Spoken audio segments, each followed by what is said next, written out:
본 방송에서 제공하는 투자 정보는 투자 판단에 대한 조언입니다.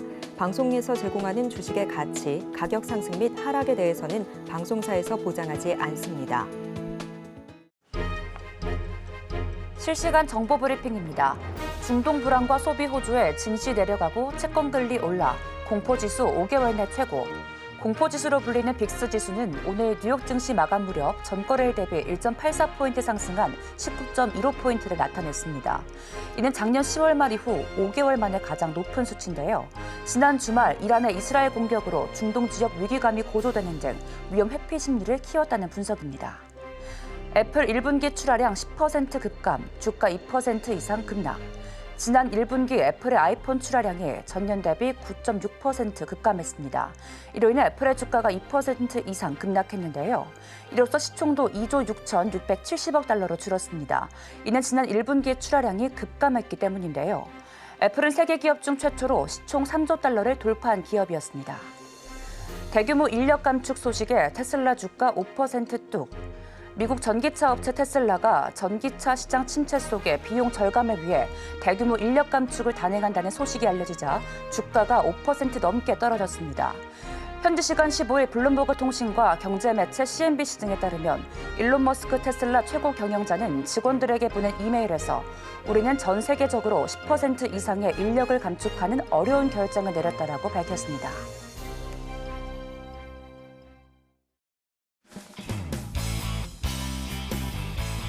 네, 여러분의 성공 투자를 책임지겠습니다. 안녕하세요. 증시7 진행을 맡은 최앵간입니다. 올해 일정 우리 국내 증시는 중동발 리스크로 인해 달러와 강세를 보였습니다. 또 이에 더해서 금리 인하에 대한 우려가 중첩이 되면서 외국인 자금 이탈에 양시장 모두 하락 마감을 했는데요. 약 2시간 전 마감한 뉴욕 증시 역시 3대 지수 모두 장중에 하락 반전을 했습니다. 이스라엘 참모총장의 발언이 전해지면서 장중 낙폭을 키웠는데요. 저희는 또 국내 증시 개장 전 또 글로벌 이슈 자세히 살펴봐야겠죠. 또 자세한 이야기는 잠시 후에 만나보겠습니다. 화요일의 증시7 지금 바로 시작합니다. 네, 마감 상황 먼저 전해드리겠습니다. 간밤 미증시 장 초반의 흐름은 상당히 좋았습니다. 하지만 이스라엘 현지 언론 보도가 나오면서 장중 3대 지수 모두 하락 반전했는데요. 이에 관한 보도는 뒤에 자세히 전해드리겠습니다. 오늘장 다우지수 0.65% 내렸고 S&P 500 지수와 나스닥 지수 각각 1% 넘는 낙폭을 키웠습니다. 이에 더해서 견조한 경제 지표도 함께 발표가 됐습니다. 미국의 3월 소매 판매가 전월 대비 0.7% 증가한 7,096억 달러로 집계가 되면서 시장 전망치인 0.3%를 크게 상회했는데요. 월간 소매 판매는 전체 소비 중 상품 판매 실적을 주로 집계하는 소포츠 통계입니다. 미경제의 소비의 변화를 가늠할 수 있는 지표로 여겨지고 있는데요. 이렇게 소매 판매가 월가 예상치를 크게 웃돌면서 고금리 상황에서도 미국의 소비자들은 여전히 지갑을 활짝 열고 있는 것으로 나타났습니다. 다음 이슈 살펴보겠습니다. 네, 이란에게서 미사일과 드론 공격을 받은 이스라엘이 대응 수위를 놓고 고심하고 있습니다. 미국은 꼬리를 무는 보복을 반복하지 말라고 요구를 했지만 이스라엘 정부는 자국 영토가 직접 공격을 받은 만큼 어떤 식으로도 대응이 불가피한 상황인데요. 이스라엘 정부는 미국이 이스라엘의 대응에 반대하지 않기로 했다 전하면서 이는 이스라엘이 이란을 향해 행동하기 전 미리 미국이 알리고 협조하는 조건이라고 보도했습니다. 하지만 현지 시간 15일 매슈 밀러 미 국무부 대변인은 정례 브리핑에서 이란으로부터 공격에 대한 사전 통보를 받지 않았다라고 밝히면서 시기와 규모 등 통보받은 바 없다라고 말했습니다. 앞서 미국을 포함한 G7 정상들은 14일 공동 성명을 통해 상황을 안정화하고 더 이상의 사태 악화를 피하기 위해 계속 노력할 것이라 밝힌 바 있습니다. 이스라엘 보복 가능성에 전일 아시아 증시 내림세를 보였지만 유엔 주재 이란 공관이 이 문제는 종결된 것으로 간주할 수 있다라고 밝히자 국제유가 소폭 내림세를 보였고 월가 전문가들 역시 현재로선 사태가 진정된 것으로 보인다 말했습니다. 하지만 간밤 이스라엘 참모총장이 전면전을 유발하지 않는 선에서 이란에 대한 고통스러운 보복을 하는 쪽으로 무게를 두고 있다라는 현지 언론 보도가 나왔습니다. 이어 전시 내각은 이란이 실행한 시위의 공격을 이스라엘이 묵인하지 않는다는 강력한 메시지를 전하기 위해 분명하고 강력한 대응을 하기로 했다 설명했습니다. 이로 인해 장 초반 오름세 보이던 뉴욕 증시 중동발 리스크가 부각되면서 3대 지수 모두 하락 마감했습니다. 다음 이슈 살펴보겠습니다. 네, 삼성전자 이슈입니다. 삼성전자가 미정부로부터 64억 달러, 하나로 약 8조 8,600억 원 규모의 반도체 보조금을 지원받습니다. 현지 시간 15일 로이터 통신에 따르면 미 상무부는 이날 삼성전자의 텍사스주 테일러 공장 지원을 위해 최대 64억 달러의 보조금을 지원한다라고 밝혔는데요. 바이든 행정부 관리들은 이번 보조금은 2022년 통과된 반도체법에 따른 자금 지원의 일환으로 항공우주 및 자동차 산업의 반도체 생산을 촉진하고 국가 안보를 강화할 것이라 전했습니다. 또 라일 브레이너드 백악관 국가경제보좌관은 첨단 칩 제조가 미국으로 돌아오는 것은 반도체 산업의 중요한 새 출발이 될 것이라고 설명했습니다. 로이터에 따르면 이번 계약은 인텔과 TSMC에 이어 세 번째로 큰 규모입니다. 삼성전자는 이번 새 반도체 공장 건설로 패키징 시설과 함께 첨단 R&D 시설 신축을 통해 미국 시장 공략에 나설 방침입니다. 다음 이슈 살펴보겠습니다. 네, 챗 GPT 개발사인 오픈 AI가 글로벌 입지 확대를 목표로 일본 도쿄에 첫 아시아 사무소를 열었습니다. 동사는 오픈 AI 재팬의 사장으로 나가사키 타다오를 임명했는데요. 오픈 AI CEO인 샘 알트먼은 일본에 진출하게 돼 기쁘다며 인공지능이 사람들의 창의성과 생산성을 높여 업무를 가속화하는 동시에 상상하지 못했던 기존 산업과 새로운 산업에 광범위한 가치를 제공할 것이라 말했습니다. 이어 첫 번째 단계로 일본어에 최적화된 챗 GPT-4 맞춤형 모델에 대한 조기 액세스를 제공하고 있다고 밝혔는데요. 이 사용자 지정 모델은 일본어 텍스트 번역 및 요약 성능이 향상되고 비용 또한 효율적이며 이전 모델보다 최대 3배 빠르게 작동합니다. 일본의 거점을 마련한 이유에 대해 오픈 AI 관계자는 일본 정부가 생성형 AI에 관련된 새로운 규칙과 제도를 마련하는 데 적극적이라는 점을 꼽았습니다. 한편 지난주 마이크로소프트도 향후 2년간 29억 달러를 투자해 일본 내 AI 인프라를 확대할 예정이라 밝혔다는 점도 함께 체크하시면 좋을 것 같습니다. 이어서 종목별 이슈 짚어가겠습니다. 애플입니다. 네, 인터내셔널 데이터 코퍼레이션의 보고서에 따르면 2024년 1분기 애플의 아이폰 출하량은 전 세계적으로 10% 가까이 급감했으며 이는 중국 업체인 샤오미의 출하량 증가에 따른 압박 때문인 것으로 나타났습니다. 애플은 1분기에 5,010만 대를 출하하며 전년 동기 대비 9.6% 감소했고 이는 상위 5대 스마트폰 브랜드 중 전년 대비 가장 큰 감소세를 기록한 건데요. 삼성전자는 1분기 시장 점유율 20.8%로 작년과 거의 같은 6,010만 대를 출하하면서 1위를 탈환했습니다. 중국 시장에서 살펴보면 애플 아이폰 판매량은 24% 감소했고 화웨이는 64% 증가한 것으로 알려졌는데요. 이런 화웨이의 부활로 미국의 제재 속에서 애플의 경쟁은 심화되고 있습니다. 한편 오늘장 애플 2% 이상 하락했습니다. 애플 두 번째 뉴스 짚어가겠습니다. 현지 시간 15일 애플의 팀 쿡 CEO가 베트남 방문과 함께 현지 투자 확대 방침을 밝혔습니다. 애플은 쿡 CEO 방문에 맞춰 베트남 공급망에 대한 지출을 늘리겠다라고 밝혔는데요. 다만 구체적인 액수나 사용처 등은 공개하지 않았습니다. 쿡 CEO는 현지 공급업체와의 협력, 교육기회 확대 지원 등을 통해 베트남과의 관계를 강화하기 위한 노력을 하고 있다 말했습니다. 미중 갈등 구도 속에서 애플은 제조 공급망인 중국 의존도를 낮추기 위해 베트남과 인도 등에서 생산량을 늘리고 있습니다. 애플은 작년부터 베트남의 온라인 애플 스토어를 열었고 애플페이를 출시했는데요. 이에 더해 애플은 베트남 지도 서비스를 준비 중이며 음성비서 시리의 베트남어 서비스도 개발할 계획입니다. 다음 종목 짚어가겠습니다. 다음 종목은 테슬라입니다. 테슬라가 미래형 픽업 트럭인 사이버 트럭 생산을 중단했다라는 보도가 나왔습니다. 외신들은 테슬라가 사이버 트럭 개발 및 생산 과정에서 어려움을 겪어 생산을 중단했다라고 보도했는데요. 테슬라는 사이버 트럭 구매자들에게 배송 지연을 안내했고 소셜미디어 등에선 테슬라가 가속 페달 문제로 최소 7일간 사이버 트럭 생산을 중단했다는 제보가 이어졌습니다. 독특한 외관으로 주목받은 사이버 트럭은 선 주문량이 200만 대를 넘길 정도로 기대를 모았지만 미국의 판매 계획은 없는 것으로 알려졌습니다. 실험적인 차량으로 대량 생산이 쉽지 않은 데다 현재 수요를 감당하기 벅차다는 이유인데요. 테슬라는 아직 사이버트럭 인도 물량을 공식적으로 공개하지 않고 있지만 올해 1분기에 3,500대 정도 인도한 것으로 추정됩니다. 일각에선 이번 생산 중단으로 내년 차량 인도 시기가 미뤄지면서 구매 심리에 영향을 미칠 수 있다라고 전망하고 있습니다. 오늘장 테슬라 5.59% 내렸습니다. 테슬라 두 번째 뉴스 짚어가겠습니다. 네, 테슬라가 전 세계 인력의 10% 이상을 해고할 것이라는 보도가 나왔습니다. 작년 12월 기준 전 세계 직원 수는 총 14만 473명인데요. 아직 얼마나 많은 일자리가 영향을 받을진 구체적으로 밝혀지지 않은 상태입니다.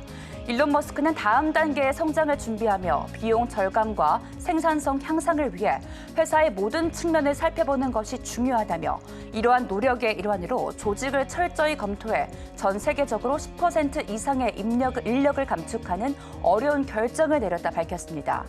이번 감원 계획은 테슬라가 가격 인하를 통한 수요를 자극하지 못하면서 1분기 글로벌 차량 인도량이 거의 4년 만에 처음으로 감소했다는 보고 이후 처음입니다. 최근 고금리로 인해 고가 제품에 대한 소비자 욕구가 줄어들고 중국의 경쟁 업체들이 저렴한 모델을 출시하면서 테슬라의 입지가 약화되고 있다는 점 함께 체크하시면 좋을 것 같습니다. 이어서 다음 기사 살펴보겠습니다. 골드만삭스 실적입니다. 미국의 대형 은행들의 실적이 부진한 가운데 또 간밤 주요 투자은행인 골드만삭스의 1분기 실적이 공개가 됐습니다. 골드만삭스는 트레이딩 및 투자은행의 수익 급증에 힘입어 시장 전망치를 상회한 1분기 수익과 매출을 기록했는데요. 수익은 11.58달러로 전망치인 8.56달러를 상회했고 매출 또한 전망치인 129억 2천만 달러를 웃돌면서 142억 1천만 달러를 기록했습니다. 이에 더해 골드만삭스의 CEO 데이비드 솔로몬은 작년 한 해 동안 많은 어려움을 겪었지만 턴어라운드에 대한 희망이 커지고 있다 전하기도 했습니다. 간밤 골드만삭스 2.92% 상승 탄력 보였습니다. 다음 이슈는 DJT입니다. 미 공화당 대선 후보인 도널드 트럼프 전 대통령이 현지 시간 15일 성추문 입막음 혐의로 뉴욕 맨해튼 지방법원 재판장에 섭니다. 역대 미 대통령 중에서 형사재판 피고인으로 법정에 들어서는 첫 사례인데요. 트럼프 전 대통령은 앞으로 6에서 8주간 예상되는 재판 일정 내내 법정에 출석해야 하고 1심 판결은 오는 6월 내에 나올 전망입니다. 외신에 따르면 트럼프 전 대통령은 2016년 대선 직전 전직 성인 영화배우 스토미 데니얼스와의 과거 내연 폭로를 막기 위해 개인 변호사 마이클 코언을 통해 13만 달러, 하나로 1억 7천만 원을 지급했습니다. 이후 그는 가족 기업인 트럼프 그룹을 거쳐 변호사에게 13만 달러를 변제했는데 이때 법률 자문 비용으로 기재한 회계 장부를 조작한 혐의를 받고 있습니다. 이와 관련해 트럼프 전 대통령은 총 34개의 혐의로 작년 3월 형사 기소됐습니다. 트럼프 전 대통령에게 유죄가 확정되면 4년 이하의 징역형이나 집행유예가 내려질 수 있는데요. 이렇게 되면 그의 대선 출마에는 문제가 없지만 범죄자라는 꼬리표와 함께 정치적 위기에 직면할 수 있습니다. 현재 트럼프 전 대통령은 모든 혐의를 부인하면서 무죄를 주장하고 있습니다. 오늘장 DJT 18.35% 큰 폭으로 하락 마감했습니다. 마지막 기사입니다. 네, JP모건 애널리스트들은 올해 기록적인 랠리 이후 낙관론이 상당 부분 이미 가격에 반영됐기에 기업 실적 시즌이 증시 상승을 이끌 것이라 기대하지 않는다 전망을 하고 있습니다. 이어 빅테크 기업들을 제외하면 S&P 500 지수의 수익이 크게 감소할 것으로 예상했는데요. 지금까지 보고한 미국 기업 중 절반은 실적이 저조했고 중동발 리스크 또한 변동성을 키울 수 있다는 점도 덧붙였습니다. 네, 이렇게 계속해 시장의 전망과 뉴스가 나오고 있습니다. 계속해 서울경제TV와 글로벌 증시를 통한 시장의 움직임 함께 하시기 바랍니다. 지금까지 외신브리핑 최은강이었습니다.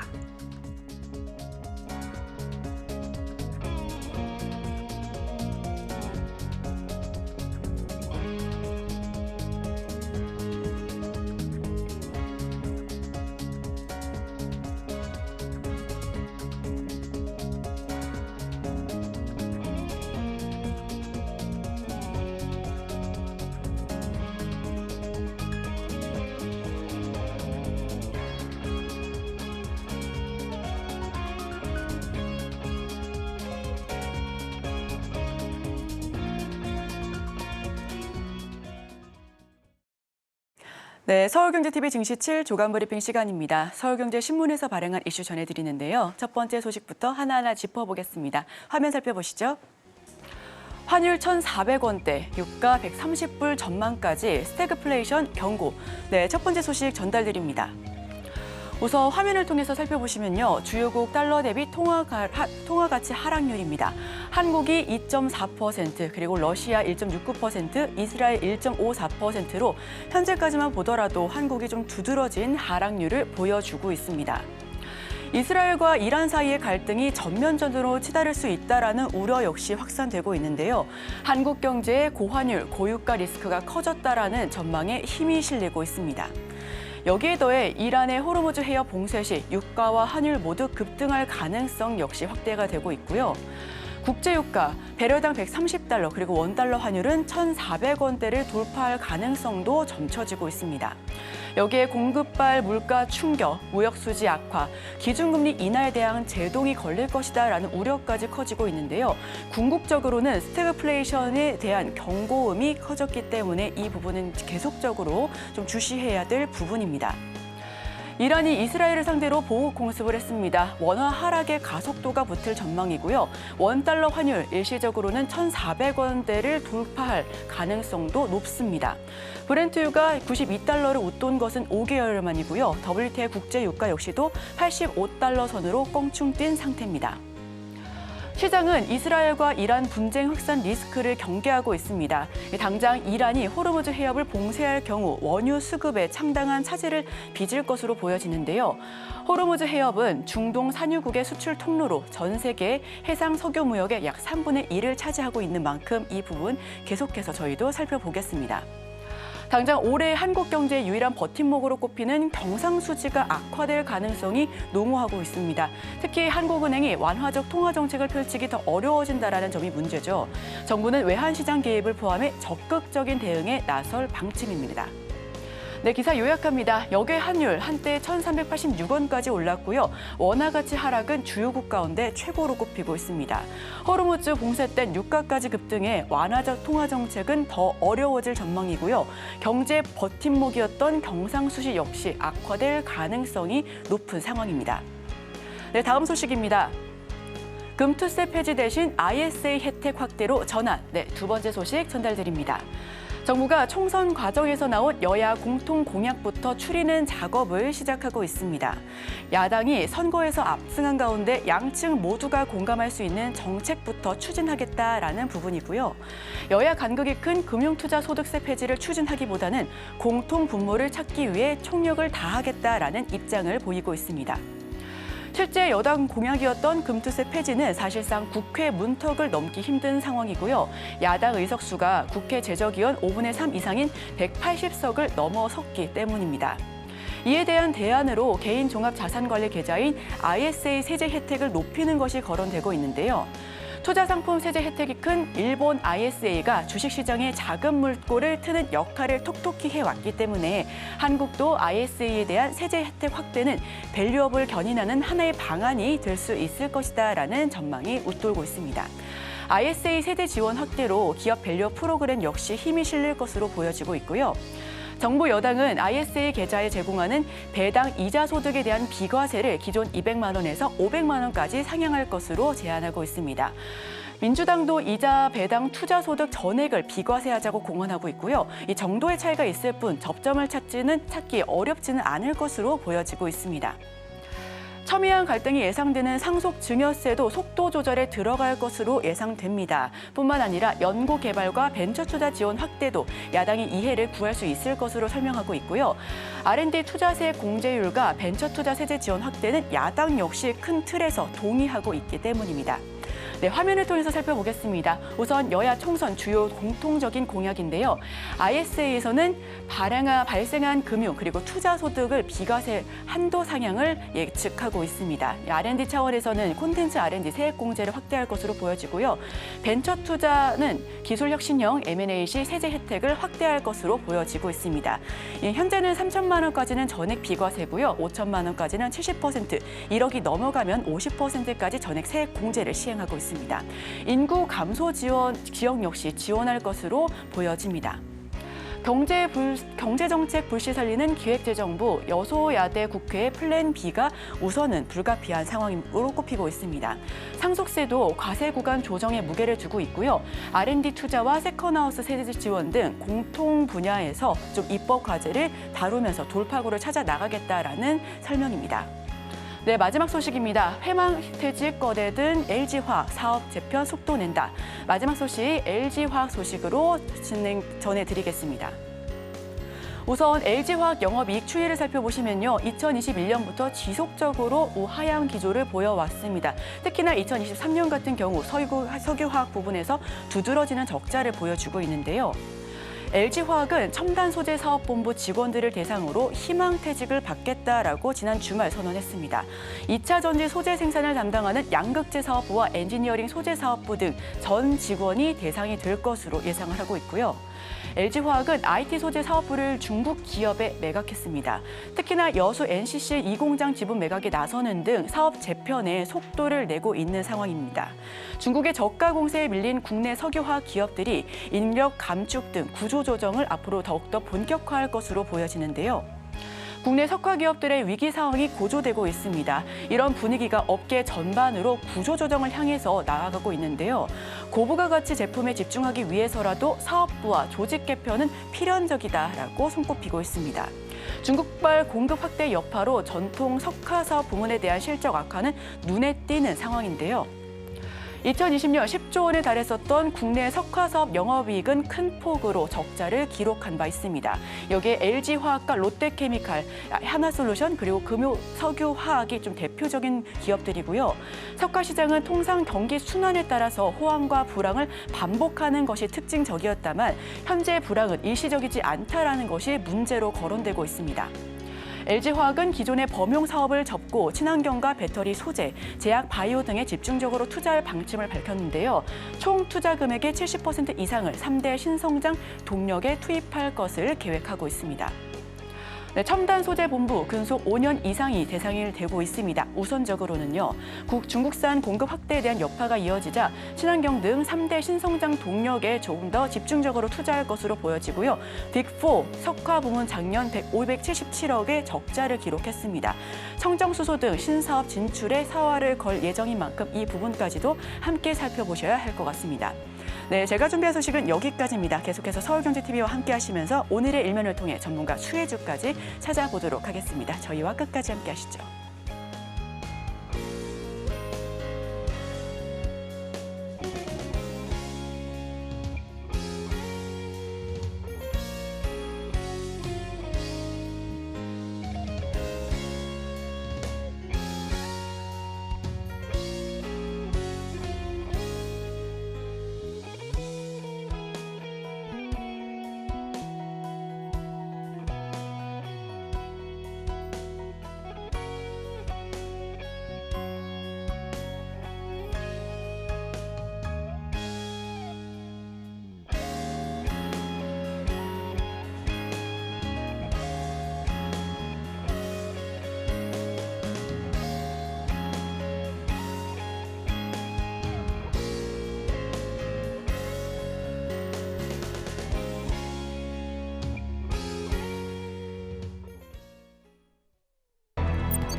전문가들은 개장 전 어떤 이슈를 주목하고 있을까요? 오늘의 일면에서 만나보겠습니다. 오늘은 헤르메스 스탁 김시은 팀장님과 함께합니다. 팀장님 어서 오세요. 네, 안녕하세요. 네, 반갑습니다. 저희 오늘의 헤드라인 먼저 살펴보겠습니다. 네, 홍콩 증권 규제 당국이 어제죠. 양대 가상화폐인 비트코인과 이더리움의 ETF를 처음으로 승인했다는 보도가 나왔습니다. 이 뉴스 내용 자세히 짚어주시겠어요? 일단 비트코인 투자하시는 분들이 굉장히 크게 기다렸던 소식이라고 보시면 좋을 것 같은데 특히 홍콩 쪽에서 비트코인 현물 ETF 그리고 처음으로 이더리움 현물 ETF를 승인하게 되면서 관련 기대감은 상당히 모아지고 있다라고 보시면 좋을 것 같아요. 특히 홍콩 시장이 미국에 이어서 굉장히 자산 규모가 큰 시장이다 보니까 이런 점들을 감안을 했을 때 앞으로 비트코인에 들어오는 자금 자체가 굉장히 커질 수 있다라는 기대감이 상당히 높이 올라와 있습니다. 그동안 이제 중국 쪽에서의 흐름들을 보면은 중국이 그동안 이제 자국 현지 본토 투자자들한테는 법적으로 비트코인 투자에 대해서 하지 말아라라고 금지를 했어요. 아무래도 좀 이제 자금이 국외로 유출되는 것을 막기 위해서 이런 흐름들을 보였었는데 다만 여기적으로 중국 정부 같은 측면에서 보면은 비트코인을 가지고 있는 수량이 굉장히 많습니다.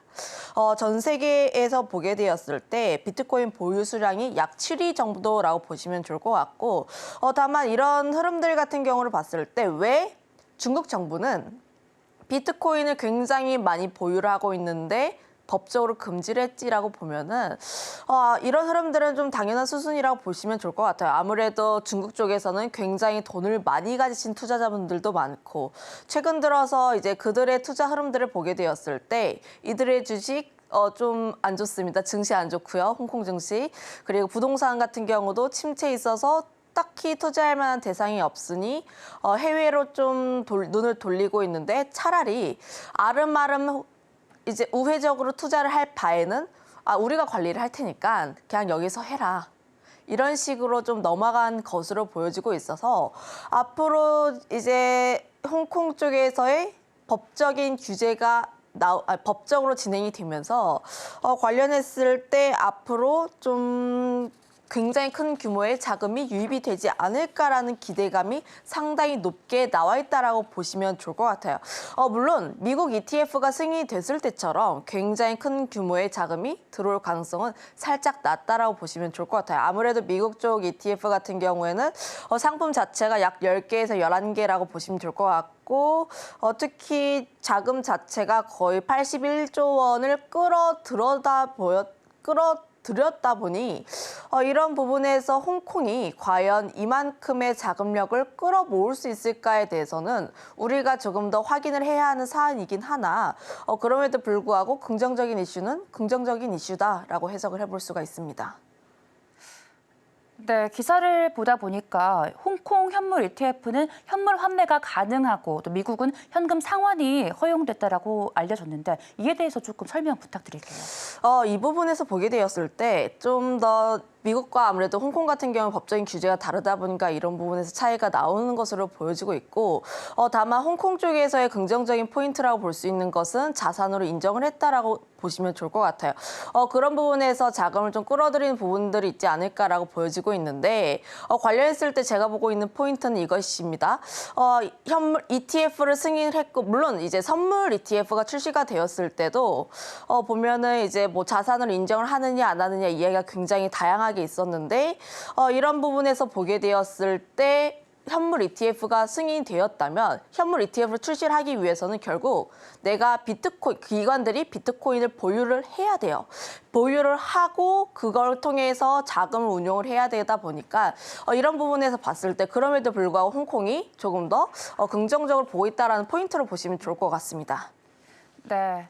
현물 ETF는 신규 자금을 또 대거 흡수하는 시장의 최대 호재라고 알고 있습니다. 여기에서 저희가 투자 키워드 어떻게 잡아보면 좋을까요?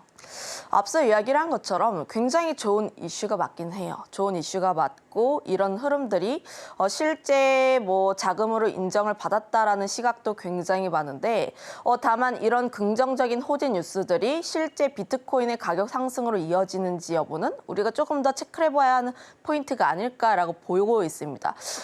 제가 앞서 이야기를 한 것처럼 이제 홍콩 현물 ETF 승인이라는 부분들이 비트코인 투자하시는 분들께서는 굉장히 기다렸던 호재성 뉴스예요. 그런데 우리 주식시장도 마찬가지로 굉장히 내가 기다렸던 뉴스가 나왔을 때 올라가는 경우도 있고 좀 주가가 빠지는 경우도 있습니다. 그 대체적으로 언제 빠지게 될까요?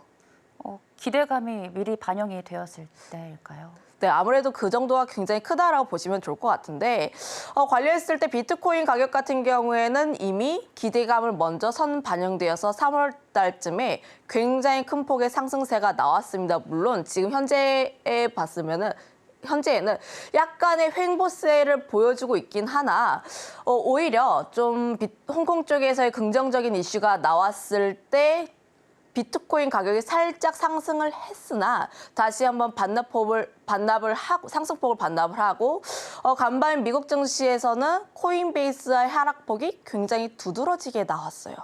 이런 부분에서 보게 되었을 때 이미 이슈는 선반영이 되었다는 측면에서 해석을 해보시면 좋을 것 같고 우리가 과거 사례에서도 볼 수가 있듯이 미국 쪽에서 현물 ETF가 출시가 되었을 때 그때가 단기적인 고점이었습니다. 오히려 49,000달러를 찍고 4만 달러까지 하락을 하다가 다시 한번 바닥을 딛고 올라간 케이스라고 보시면 좋을 것 같은데 그와 마찬가지로 홍콩 ETF 같은 경우도 긍정적인 이슈이긴 하나 이미 주가에는 선 반영이 되었고 다시 한번 주가가 랠리를 이어가기 위해선 숨고르기를 할 가능성이 굉장히 높다 보니 이런 부분들에 대해선 우리가 조금 더 체크를 해볼 필요가 있지 않을까라고 보고 있습니다. 그리고 최근 들어서 비트코인과 관련했을 때 우리 증시와의 성격이 좀 맞닿아 있다라고 보시면 좋을 것 같은데 과거에는 비트코인이 위험자산이라고 해서 좀 이제 금 가격이 상승을 하면은 위험자산 쪽에 대해서는 하락하는 그런 기조가 굉장히 많이 나왔는데 최근에는 금융주의 성격을 굉장히 많이 갖고 있어요. 아무래도 현물 ETF가 출시가 되면서 기관들의 자금이 유입이 되었고 그로 인해서 이런 부분들이 비트코인의 가격을 좀 등락을 만든다라고 보시면 좋을 것 같은데 최근 들어서는 인플레이션 가격, 특히 국채 금리라든지 이런 부분들과 함께 변동성이 크다라고 보시면 좋을 것 같습니다. 그런데 최근 증시의 흐름들을 보게 되면은 최근 이제 금리 인하의 시점이 좀 불명확해진다. 특히 시기 자체가 하반기에서 9월 그리고 혹은 내년으로 가는 것이 아니냐라는 내용들이 계속 나와주고 있어요. 아무래도 국제금리가 상승하게 되고 있고 현재 주요 불안한 요소가 인플레이션 요소이다 보니 그러면 금리 인하의 시점이 미뤄지면 미뤄질수록 유동성이 줄어들게 되고 그럼 비트코인 가격은 언제 오를 수 있을까에 대한 불안감이 상당히 높아지는 것으로 보여지고 있습니다. 결국 비트코인의 호재성 뉴스는 좋으나 앞서 이야기를 했던 것처럼 선반영에 대한 요소들 그리고 최근 금융주의 성격을 가진다라는 요소들로 인해서 당분간은 비트코인 가격의 강세 흐름들이 조금 나오기에는 부담스러운 요소가 아닐까라고 보여지고 있는데 다만 긍정적으로 보고 있는 점은 4월 20일에 반감기가 예정이 되어 있다는 점이에요. 물론 반감기라고 해서 공급량이 절반을 줄어들게 되고 수요와 공급 법칙에 따랐을 때 수요는 그래도 일정하게 나와주고 있고 홍콩 쪽에서 어느 정도 이슈가 나왔으니까 수요 측면 더 올라갈 것으로 보여지고 있는데 공급이 절반으로 줄어들게 된다면 이라는 가정을 해보면 물론 그런 측면에서 단순하게 생각을 해보면 올라가는 게 맞습니다. 과거 세 차례를 보게 되었을 때도 상승폭이 상당히 높게 나왔다라고 보시면 좋을 것 같고요. 다만 지금 반감기 이후에 이제 비트코인 가격이 우리가 생각했던 것만큼 큰 폭의 상승세가 나올 수 있을까에 대해서는 다만 의견이 분분하다라고 보시면 좋을 것 같은데 아무래도 비트코인 가격이 이전에 너무 크게 상승을 했어요. 그리고 케이스 자체가 세 차례밖에 없다 보니까 좀 이제 우리가 분석을 하기에는 과거의 세 차례를 가지고 분석을 하기에는 다소 케이스가 부족하다라는 평도 굉장히 많습니다.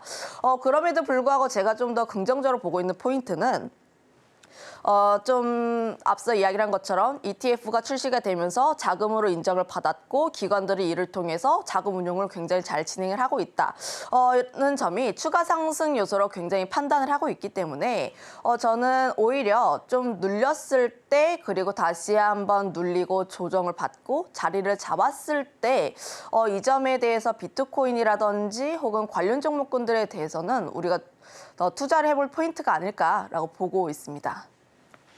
네, 예전에는 비트코인이 시장과 디커플링으로 항상 가는 모습이었는데 이제는 말씀하신 것처럼 증권시장에서 한 존재로 인정받아서 함께 흐름을 함께하고 있는 것 같습니다. 그러면 저희는 또 이제 주식시장에서 관련된 수혜 섹터를 찾아봐야겠죠.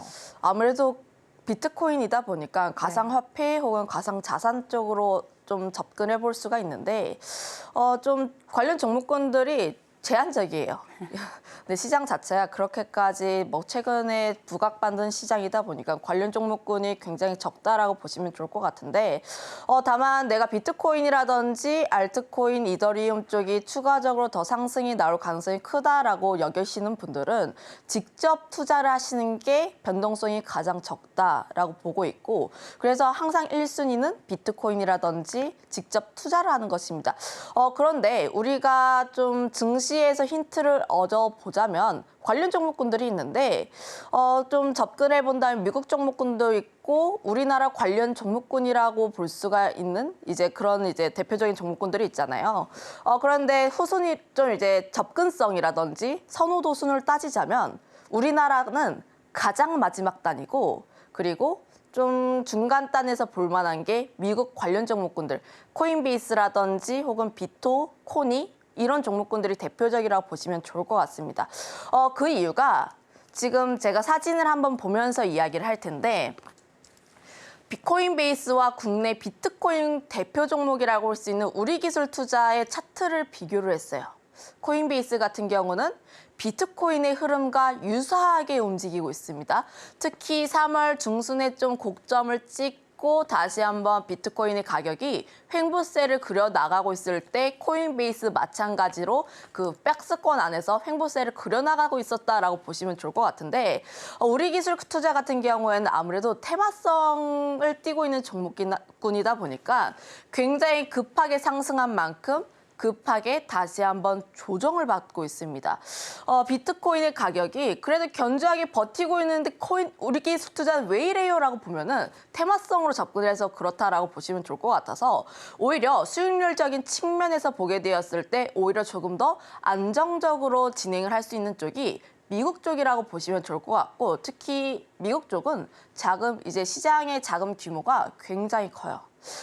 그래서 뭐 장난질을 칠 수도 없고 오히려 이제 자금이 그래도 꾸준하게 들어오는 경향이 있다 보니 이런 부분들에 대해서는 우리가 실제로 비트코인에 대해서 조금 더 관심이 있고 실제로 투자를 하길 원한다 하시는 분들 같은 경우는 저는 코인베이스가 오히려 조금 더 낫지 않을까. 거기다 비트코인을 만들기 위해서 그 투자를 하기 위해서 지갑도 만들어야 하고 굉장히 다양한 요소 절차들이 필요한데 난 이런 번거로운 거 싫다. 그냥 코인베이스, 비토 이런 거 하시면 좋을 것 같고 마지막 단에 가장 끝단에서 관심을 많이 받는 게 우리나라 종목군이라고 보시면 좋을 것 같은데 다만 이제 변동성이 큰 만큼 바닥권에서 올라갔을 때 상승력도 굉장히 큰 종목군이긴 합니다만 다만 이런 종목군들의 특성상 이제 이슈가 받았을 때는 빠르게 올라가지만 오히려 이슈가 안 받을 때는 조금 더 눌리는 경향들이 있기 때문에 좀 이슈가 받았을 때 단기적인 트레이딩 관점으로 보실 필요가 있고 물론 현재 우리기술 투자의 차트 흐름도 함께 볼게요.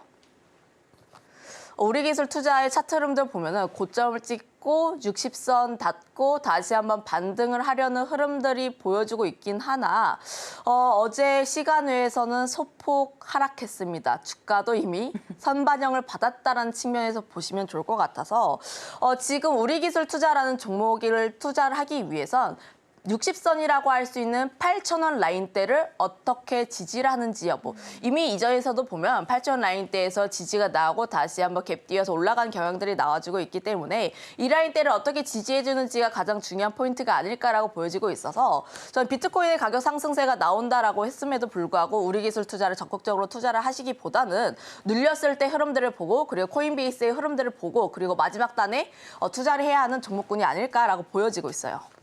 네, 알겠습니다. 비트코인, 가상자산 관련해서 투자를 하실 때는 비트코인 직접 투자가 낫고 그 다음에는 미국 내 코인 관련 섹터, 그 다음에는 또 국내 증시 가상자산 관련주 주목하시면 좋을 것 같습니다. 오늘의 일면 오늘은 여기서 마치겠습니다. 김시은 팀장님과 함께했습니다. 팀장님 감사합니다.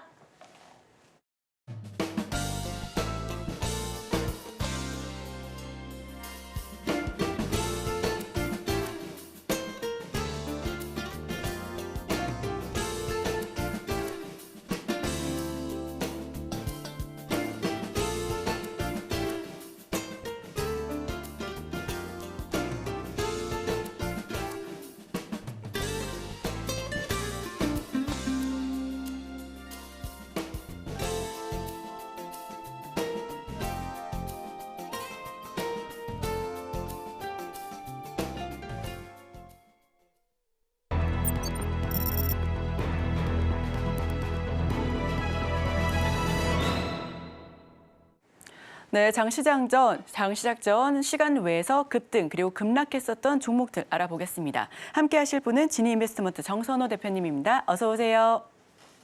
예, 안녕하세요. 네, 대표님 먼저 시간 외에서 급등했었던 종목과 그중에서도 조금 더 눈여겨봐야 될 종목 여쭤보겠습니다. 일단은 어제 시간에 우리가 종목들을 본다라고 하면은 뭐 최근에 지속적인 AI 열풍과 함께 데이터 센터 관련된 부분이 좀 부각이 되기 시작했죠. 자, 그러면서 이 데이터 센터 관련된 모멘텀의 수혜주들이 또 움직여주는 거 우리가 확인해 보실 수 있고요. 자, 또 이와 별개로 이 현대차가 이제 자율주행 4단계 실증차 이번 달부터 인천, 송도, 영종도 뭐 달린다라면서 이런 이 자율주행 관련된 또 모멘텀이 나오기 시작을 했어요. 자, 그러다 보니까 이전에도 나와줬던 이 테슬라의 8월 달에 로보택시 출시설과 함께 이 자율주행 관련된 모멘텀 섹터의 수혜주들이 또 강한 상승세를 보여주는 거 우리가 확인해 보실 수 있었습니다. 자, 그러다 보니까 오늘 역시 뭐 이런 관련되어 있는 섹터 종목들 보시면 좀 도움 많이 되실 것 같고요. 자, 일단 첫 번째로는 뭐 시간에 움직였던 종목들 모아데이터라는 종목이 있어요. 모아데이터 같은 경우도 뭐 방금 얘기했던 것처럼 데이터 센터 관련되어 있는 부분의 수익이다 보시면 좋을 것 같고요. 지금 차트적으로 본다 하더라도 굉장히 바닥대 있는 구간대입니다. 바닥에서 지금 이제 하방 추세 돌파가 나와주면서 삼각수렴 돌파와 함께 상승세가 나와주는 구간이기 때문에 이 3,500원대만 강력하게 뚫어내준다고 하면 추가적인 상반에 대한 기대 우리가 얼마든지 해볼 수 있는 구간대이지 않나 좀 생각을 해보고 있고요. 자, 그다음에 데이터 센터 관련되는 모멘텀으로 또 같이 움직였던 게 두 번째 데이터 솔루션이라는 종목이에요. 데이터 솔루션 같은 경우는 또 역시나 누가 봐도 이름에서 나 데이터다라고 이야기 표현을 하고 있죠. 자, 일단 보다시피 뭐 상승 추세 지속적으로 이어가는 구간대가 나와주고 있고요. 단기적인 하방 추세 때 돌파하면서 최근에 급등세가 나와주고 있습니다. 다만 이 8,000원대라는 저항 구간대에서 지금 뭐 지속적인 저항대를 맞고 있는 구간이긴 해요. 그래서 이 8,000원대를 어떻게 뚫어내는지 뭐 강력하게 뚫어내지 못한다고 하면 조정이 나왔다가 또 상방으로 돌릴 확률도 좀 높긴 하지만 뭐 단기간의 조정이 아닌 강한 상방으로 뚫어주면서 올려친다라고 하면은 신고 랠리도 기대해 볼 수 있는 구간대가 아닌가 좀 생각을 해보고 있습니다. 그래서 그런 관점에서 좀 접근해 보시면 좋을 것 같고요. 자, 세 번째로는 이제 움직이는 종목들이 이제 자율주행 관련되어 있는 종목들이죠. 그래서 이제 모바일 어플라이언스라는 종목이고요.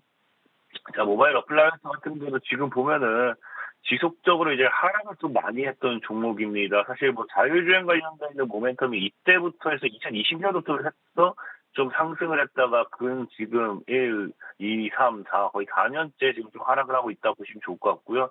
이 4년 동안 지금 하락을 하더니 자율주행 관련된 있는 모멘텀이 다시 이슈화가 되기 시작했고요. 이슈가 나와주는 구간대가 어디가 되냐고 하면요. 삼각수렴대 돌파하는 구간대입니다. 그렇다라는 거는 지금부터 자율주행 관련된 있는 모멘텀의 수혜주들이 본격적인 상방으로서 고개를 들 확률도 높지 않나 좀 생각해보고 있고요. 자, 모바일 어플라이언스 같은 경우는 이제 기본적으로 그냥 지금 차트상만 본다 하더라도 강한 우리가 이제 지지와 저항에 따른 이런 박스 구간대라고 하겠죠. 큰 박스 구간대 형성을 해봤을 때 5,000원 정도 구간까지 열려있는 만큼 앞으로 자율주행 구간, 자율주행 관련 모멘텀의 수혜주들의 상승세를 좀 기대해볼 수 있지 않나 또 생각해보고 있습니다. 좀 네 번째로는 또 라닉스라는 종목이 있어요. 라닉스 같은 경우도 역시나 자율주행 관련된 모멘텀의 수혜주다 보시면 좋을 것 같고요. 아까 이제 뭐 비슷하죠. 아까 얘기했듯이 모바일 어플라이언스처럼 거의 4년 동안 하락을 했던 종목이다 보시면 좋을 것 같고요. 최근에 이제 바닥을 다질 듯 말 듯 하면서 삼각수렴 돌파에 대한 기대감이 나와주고 있습니다. 역시나 자율주행 관련된 모멘텀 주들 차트가 비슷한 점 확인해 보실 수 있다 말씀을 좀 드릴게요. 지금 현재 구간대 역시나 돌파가 나와주면서 7,000원대를 어떻게 뚫어내는지 좀 지켜보시면 이 라닉스라는 종목의 상승에 있어서 추가적인 도움이 되지 않나 좀 생각을 해보고 있습니다. 자, 그리고 마지막으로는 일단 좀 자율주행 관련된 모멘텀의 수혜주 모트렉스라는 종목이 있다. 모트렉스 같은 경우는 좀 보면은 그래도 이 모바일 어플라이언스 뭐 이런 종목들과 좀 다르게 그래도 상승을 하다가 눌렸다라고 좀 볼 수 있고요. 자, 차트상 본다 하더라도 지금 일단 전고점이라고 해야겠죠. 자, 저항만 저항 맞던 종목이 돌파 이후의 첫 터칭입니다. 전고점대를 첫 터칭하는 만큼 이제 기술적인 반등도 기대해 볼 수 있는 종목이 모트렉스이지 않을까 좀 생각을 해봐요. 이렇게 자율주행이라든지 데이터 관련돼 있는 데이터 센터 관련돼 있는 모멘텀의 스웨드들 움직이는 거 체크해 보실 수 있고요. 자, 이 중에 오늘 제일 눈여겨보면 좋은 종목은 저는 사실 모트렉스를 이야기하고 싶어요. 이 자율주행 관련돼 있는 종목들 전체적으로 뭐 사실 모바일 어플라이언스라든지 라닉스 이런 종목들이 차트적으로는 좀 더 바닥이고 차트적으로는 좀 더 상반이 더 많이 열린 종목은 맞지만 과거에 자율주행 관련돼 있는 모멘텀이 나왔을 때는 모트렉스가 대장이었다라고 좀 말씀을 드리고 싶어요. 과거의 대장주가 이번에 역시 대장주의 확률이 높겠죠. 그래서 저는 오늘은 모트렉스를 좀 집중해 보시면 좋을 것 같다 말씀을 좀 드리겠습니다. 네, 시간 외에서 급등했었던 5가지 종목에 대해서 하나하나 이슈 살펴봤습니다. 네, 그중에서도 자율주행 모멘텀, 데이터 센터 관련주, 특히 오늘 모트렉스를 조금 더 꼽아주셨는데요. 기술적 반등까지 기대해 볼 수 있으니까요. 해당 종목 장 전에 다시 한번 살펴보시면 좋겠습니다. 자, 그럼 시간 외에서 급락했었던 종목들 역시 살펴봐야죠. 어떤 종목들 많이 급락했었는지, 그중에서도 어떤 종목 주의해야 되는지 여쭤보겠습니다. 시간에 급락했던 종목들은 또 보면 최근에 또 급등했던 종목들이 단기간에 상승이 나와주다 보니까 좀 같이 무너지는 그런 모습이지 않았나 좀 싶습니다. 시간에 하락했던 종목들 같은 경우는 유리기판 관련된 모멘텀, 최근에 AI 반도체와 함께 유리기판 관련 세주들이 단기간에 급격한 상승이 나와줬는데 여기에 대한 조정이 좀 나와준 게 아닌가 좀 생각을 해보고 있습니다. 첫 번째로는 NZC라는 종목. NZC라는 종목 같은 경우는 유리기판 관련되어 있는 모멘텀인데 사실 유리기판 관련돼서 사실 많이 상승을 하지 않았다 생각하고 있어요. 최근에 이제 이슈 받으면서 좀 상승하는 모습이 나와줬지만 뭐 일단은 NZ 같은 경우는 하방 추세 돌파하면서 그냥 저항도 같이 맞아주다 보니까 조정이 나와준 게 아닌가 좀 생각을 해보고 있습니다. 자, NZ이 아닌 이제 두 번째로는 이제 YC캔이라는 종목. 자, Y시킨 같은 경우 확 보셔도 그냥 이 유리기판으로 단기간에 지금 3배 정도 상승했던 거 우리가 확인해 보실 수 있죠.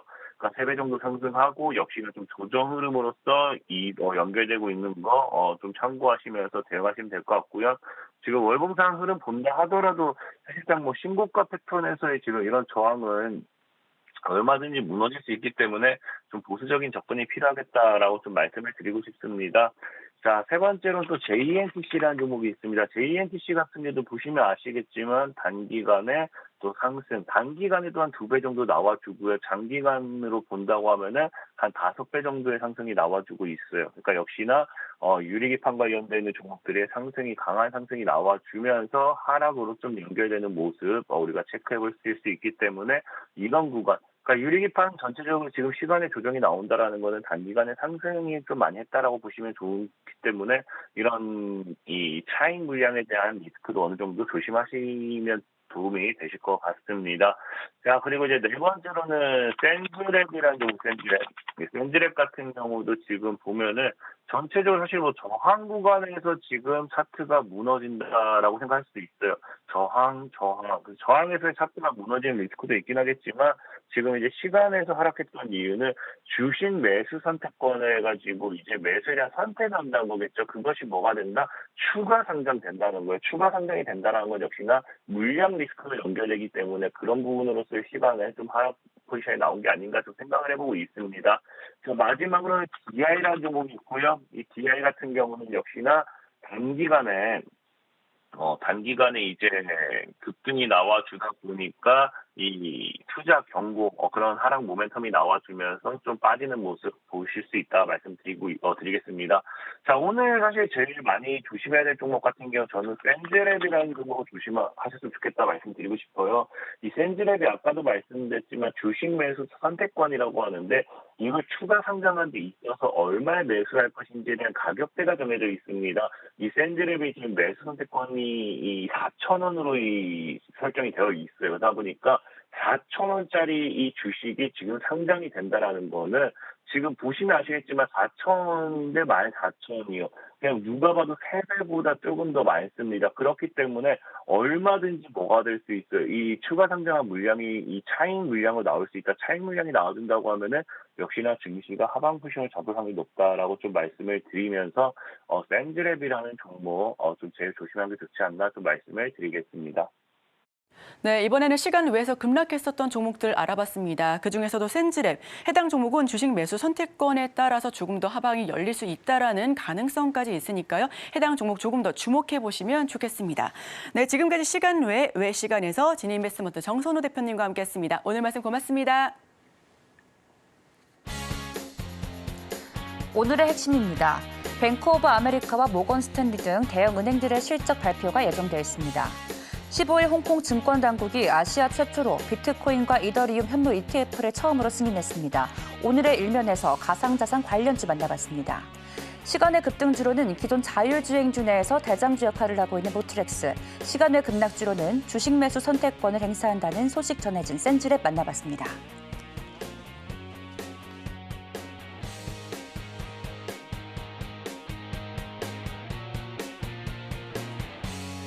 저희가 방송 중에 제공해드린 정보는요, 투자 판단에 의한 조언일 뿐 해당 종목에 대한 가치나 수익률을 보장하지 않습니다.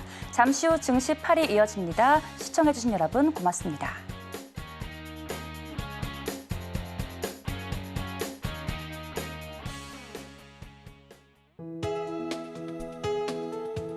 본 방송에서 제공하는 투자 정보는 투자 판단에 대한 조언입니다.